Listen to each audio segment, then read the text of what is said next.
اس کے علاوہ 5 سال کی عمر میں امام حسن عسکری علیہ السلام نے اپنے خاص الخاص اصحاب سے آپ کی ملاقات کرائی تھی۔ یعقوب بن منقوش، محمد بن عثمان عمری، یہ امام علیہ السلام کا پہلا نائب خاص ہے۔ ابی ہاشم جعفری اور مصعب بن جعفر بن وہب بغدادی، ان کا بیان ہے کہ ہم حضرت امام حسن عسکری علیہ السلام کی خدمت میں حاضر ہوئے اور عرض کی، مولا آپ کے بعد امر امامت کس کے سپرد ہوگا اور کون حجت خدا قرار پائے گا؟ آپ نے فرمایا کہ میرا فرزند محمد میرے بعد حجت اللہ فی الارض ہوگا۔ ہم نے عرض کی، مولا ہمیں ان کی زیارت کروا دیجئے۔ آپ نے فرمایا، وہ جو پردہ ہے سامنے اسے اٹھاؤ۔ ہم نے پردہ اٹھایا تو اس سے ایک نہایت خوبصورت بچہ جس کی عمر 5 سال تھی برآمد ہوا، اور وہ آ کر حضرت امام حسن عسکری علیہ السلام کی آغوش میں بیٹھ گیا۔ امام حسن عسکری علیہ السلام نے فرمایا کہ یہی میرا فرزند اور میرے بعد حجت اللہ ہوگا۔ محمد بن عثمان عمری کا کہنا ہے کہ ہم اس وقت 40 افراد تھے، یعنی امام کے پاس جو لوگ اصحاب تشریف لاتے ہیں کل تعداد میں 40 تھے، اور ہم سب نے امام علیہ السلام کی، امام مہدی علیہ السلام کی زیارت کی۔ امام حسن عسکری علیہ السلام نے اپنے فرزند امام مہدی علیہ السلام کو حکم دیا کہ وہ اندر واپس چلے جائیں، اور ہم سے فرمایا تم آج کے بعد پھر اسے دیکھ نہ سکو گے۔ چنانچہ ایسا ہی ہوا اور غیبت صغریٰ شروع ہو گئی۔ امام مہدی علیہ السلام کی عمر ابھی صرف 5 سال کی ہوئی تھی کہ خلیفہ معتمد بن متوکل عباسی نے مدتوں قید رکھنے کے بعد امام حسن عسکری علیہ السلام کو زہر دے دیا، جس کی وجہ سے آپ بتاریخ 8 ربیع الاول سن 260 ہجری مطابق 873 عیسوی 28 سال کی عمر میں شہید ہو گئے۔ اور ہمارے احادیث کی کتابوں میں یہ ہے کہ وہ خلف من الولد ابنہ محمد، اور آپ نے اپنی اولاد میں صرف اپنے بیٹے امام مہدی علیہ السلام کو چھوڑا، آپ کی اور کوئی اولاد نہیں ہے۔ علامہ شبلنجی لکھتے ہیں کہ جب آپ کی شہادت کی خبر مشہور ہوئی تو سارے شہر سامرہ میں ہلچل مچ گئی، فریاد و فغاں کی آوازیں بلند ہو گئیں، سارے شہر میں ہڑتال کر دی گئی، لوگوں نے اپنے کاروبار چھوڑ دیے، تمام بنی ہاشم، حکام، منشی، قاضی، ارکان عدالت، اعیان حکومت اور عامہ خلائق حضرت کے جنازے کے لیے دور پڑے۔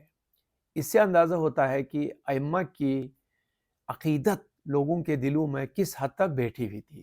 حالانکہ سامرہ جو ہے نا وہ حکمرانوں کا شہر ہے، اور یہ ان کا عسکر تھا، یہاں فوجی چھاونی تھی، وہاں پر خاص لوگوں کے علاوہ عام مومنین کو آنے کی اجازت نہیں تھی۔ اس کے باوجود بھی بنی عباس کے اپنے ہوا خواہوں میں بھی امام علیہ السلام کی عزت و جلالت اتنی تھی کہ آپ کی شہادت کی خبر سن کے سب لوگ بےتاب ہو کے آپ کے گھر کی طرف دوڑ پڑے۔ حالت یہ تھی کہ شہر سامرہ قیامت کا منظر پیش کر رہا تھا۔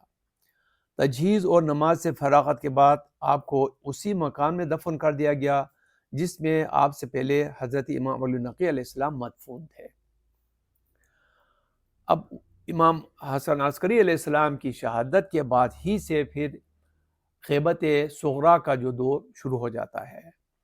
تو بادشاہت وقت خلیفہ معتمد بن متوکل عباسی، جو اپنے آبا و اجداد کی طرح ظلم و ستم کا خوگر اور آل محمد کا جانی دشمن تھا، اس کے کانوں میں امام مہدی علیہ السلام کی ولادت کی بھنک پڑ چکی تھی۔ اس نے حضرت امام حسن عسکری علیہ السلام کی شہادت کے بعد تکفین و تدفین سے ہی پہلے بقول علامہ مجلسی حضرت کے گھر پر چھاپا ڈلوایا اور چاہا کہ امام مہدی علیہ السلام کو گرفتار کر لے، لیکن چونکہ وہ بحکم خدا 23 رمضان المبارک 259 ہجری کو سرداب میں جا کر غائب ہو چکے تھے، اس لیے وہ اپنے مقصد میں کامیاب نہ ہو سکا۔ اس نے اس کے رد عمل میں حضرت امام حسن علیہ السلام کی تمام بیویوں اور کنیزوں کو گرفتار کر لیا اور حکم دیا کہ اس امر کی تحقیق کی جائے کہ آیا کوئی ان میں سے حاملہ تو نہیں ہے، اگر کوئی حاملہ ہو تو اس کا حمل ضائع کر لیا جائے، نعوذ باللہ، کیونکہ وہ حضرت سرور کائنات صلی اللہ علیہ وسلم کی پیشن گوئی سے خائف تھا کہ آخری زمانے میں میرے ایک فرزند جس کا نام مہدی ہوگا عالمی انقلاب کا ضامن ہوگا، اور اسے معلوم تھا کہ وہ فرزند امام حسن عسکری علیہ السلام کی اولاد سے ہوگا، لہٰذا اس نے آپ کی تلاش اور قتل کی پوری کوشش کی۔ سامرا کی آبادی بہت ہی قدیمی ہے، کیونکہ بہت ہی دنیا کے قدیم ترین شہروں میں سے ایک ہے۔ اسے سام بن نوح نے آباد کیا تھا۔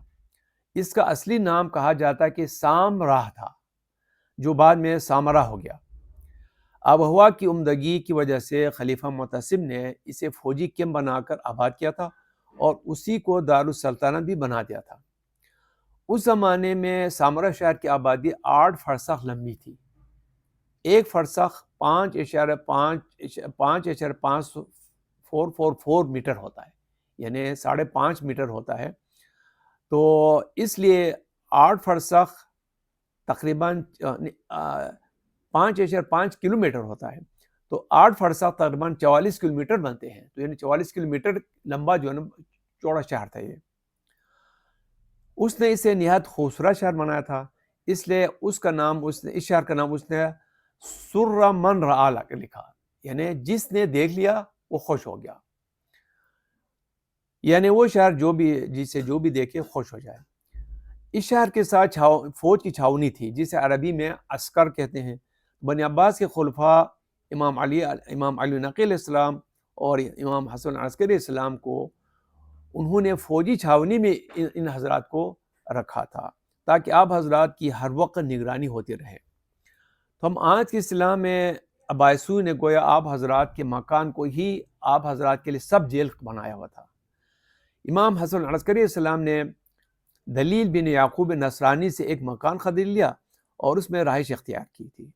یہ وہی مکان ہے جو اس وقت سامرا میں محفوظ ہے اور جس میں آپ کے والد گرامی حضرت امام علی نقی اور آپ کے مزار مقدس واقع ہیں۔ حضرت حجت علیہ السلام کے غائب ہونے کا سرداب وہیں ایک مسجد کے کنارے واقع ہے، جو کہ حضرت امام علی نقی علیہ السلام اور حضرت امام حسن عسکری علیہ السلام کے مزار اقدس کے قریب واقع ہے۔